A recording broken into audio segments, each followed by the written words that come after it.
variação é em relação a impostos. Um imposto novo não pode ter mesmo faturador e mesma base de cálculo dos impostos já existentes. Mas um imposto novo, ele pode ter faturador ou mesmo base de cálculo das contribuições sociais já existentes? A Constituição Federal não dispõe isso de forma muito clara, de forma objetiva, neste ponto. E aí acabou sobrando para a jurisprudência. E o que a jurisprudência entende neste sentido? Nesse sentido, meus amigos, a jurisprudência, ela se posiciona num sentido de que um novo imposto, sim, poderá ter fato gerador igual de contribuição social. Pode um novo imposto, sem dúvida nenhuma, ele pode ter fato gerador idêntico a de contribuição social. Um novo imposto pode ter fato gerador idêntico à de contribuição social. Seria uma bitributação? Olha, de certa forma eu até reconheço, seria uma bitributação, mas uma bitributação permitida.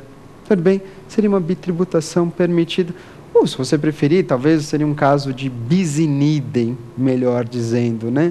Incidindo, na verdade, tributos diferentes sobre um mesmo fato gerador. Seria mais um bis in idem, mas seria algo permitido pelo texto constitucional.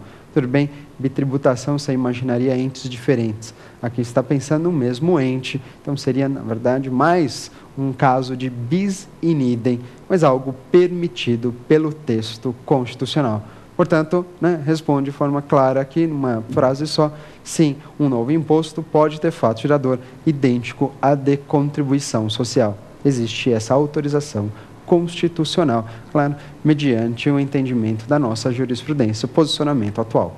Ok? Perfeito? Sem problemas, né? Vamos partir para a nossa próxima dúvida, nossa próxima pergunta? Vamos lá?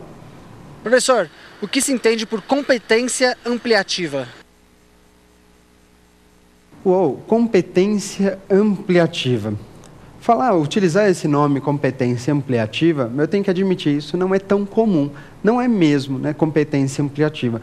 Mas sabe onde que aparece competência ampliativa? No seu concurso, na sua prova.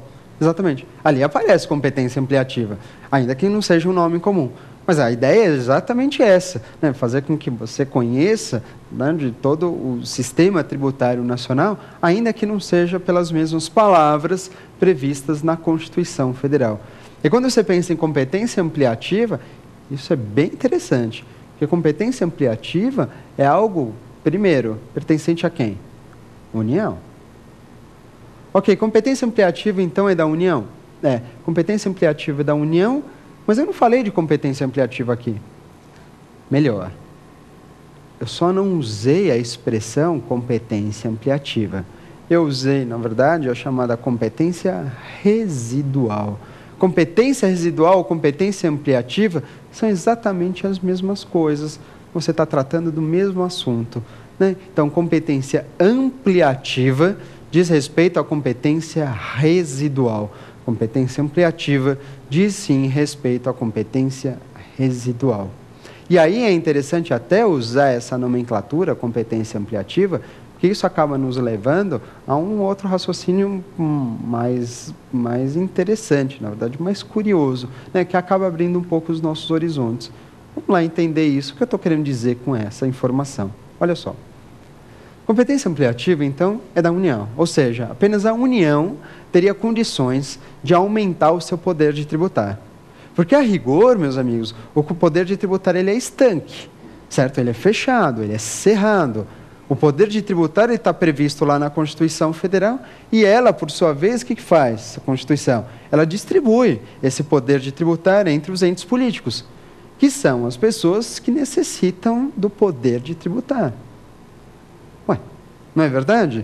Não é a Constituição Federal que institui os tributos. Não é, Não é a Constituição Federal que institui os tributos. A Constituição faz o quê com o poder de tributar? Ela reparte o poder de tributar com quem tem necessidade de instituir os tributos. Quem precisa instituir os tributos? A União, os estados, o Distrito Federal e os municípios. São eles que precisam instituir os tributos. Tá bom, então não é a Constituição que institui. São eles. Mas quando a Constituição faz isso, quando a Constituição Federal estabelece, entrega o poder de tributar para os entes políticos, ela reparte direitinho como ela imaginou ser melhor para cada um dos entes. Então, ela entrega lá impostos para a União, alguns impostos para os estados, Distrito Federal e para os municípios. Tudo bem? A gente sabe que a competência é indelegável e, portanto, o município não poderia emprestar, transferir parte da sua competência para o Estado, ou muito menos a União, transferir, delegar parte da sua competência para um município, por exemplo. Isso não pode acontecer. A competência é indelegável. E além da competência ser indelegável, você pode dizer também que a competência tributária ela não pode ser, por regra, ampliada. Certo? A competência não pode ser ampliada. Não mesmo. Porque se a União, se a Constituição Federal entregou lá alguns impostos para os municípios, como, por exemplo, ISS, ITBI, e o IPTU, são esses os impostos que os municípios têm que instituir e eles vão se virar com esses impostos. Eles podem aumentar o número de impostos que eles possuem? Não, o município não tem essa condição. O município não, mas e os estados têm essa condição? Os estados também não. Os estados também não podem aumentar o número de impostos que eles possuem, eles só têm 3 também. Os estados eles possuem o ICMS, o IPVA, e o imposto de transmissão causa-mortes e doações. Esse número de impostos não pode ser aumentado. Então, nem município, nem estados. Mas e a União? A União, ela tem um monte de impostos. Um monte, vários impostos mesmo, que foram a ela levados. Mas a União pode aumentar o número de impostos que ela possui?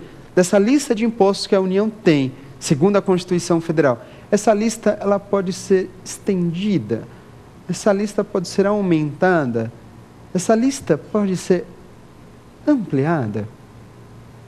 Ah, pode? Pode, essa lista pode ser ampliada. Então, só a União pode ampliar essa lista, porque só a União tem a competência residual. Só a União, se precisar, pode instituir novos impostos. Só a União poderá instituir novas contribuições sociais, por exemplo. Só a União tem a competência para instituir impostos residuais ou contribuições sociais residuais. Por isso dizer que a União possui competência ampliativa. Então, olha, presta atenção. A União, portanto, é o único ente político que possui competência ampliativa. A União é o único ente político que possui competência ampliativa. Enquanto os demais entes políticos, estados, Distrito Federal e municípios, enquanto eles, os demais entes políticos, possuem competência ampliativa? Não. Os demais entes políticos possuem somente competência exaustiva, meramente competência exaustiva. A União, competência ampliativa, e os demais entes políticos, competência exaustiva. Ficou claro? Mesmo? Passar para a próxima pergunta? Vamos lá. Professor, qual a diferença entre o empréstimo compulsório e o imposto extraordinário instituídos em caso de guerra? Vamos lá. Diferença entre empréstimo compulsório e o imposto extraordinário instituídos no caso de guerra. Uma situação bem legal, assim, bem interessante. Legal não por conta da guerra, mas uma situação curiosa, naturalmente, em se tratando do direito tributário.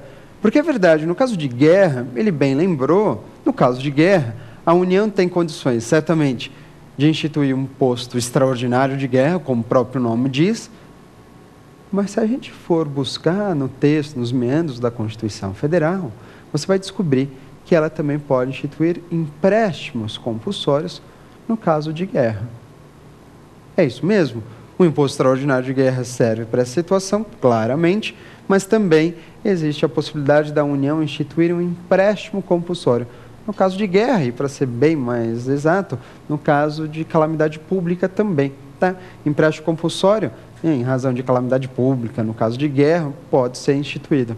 Tá, indo até mais além, só para relembrar, mas não vou invadir essa seara, o empréstimo compulsório, inclusive, poderia ser instituído em razão de investimento público de caráter urgente e relevante interesse nacional. Tá bom? Mas vamos exatamente à pergunta dele. Olha só, a situação é o seguinte. Então, no caso de guerra, para reconhecer. Bom, no caso de guerra, a União pode instituir ou o imposto extraordinário de guerra, ou então o empréstimo compulsório. Aliás, a palavrinha é essa, ou imposto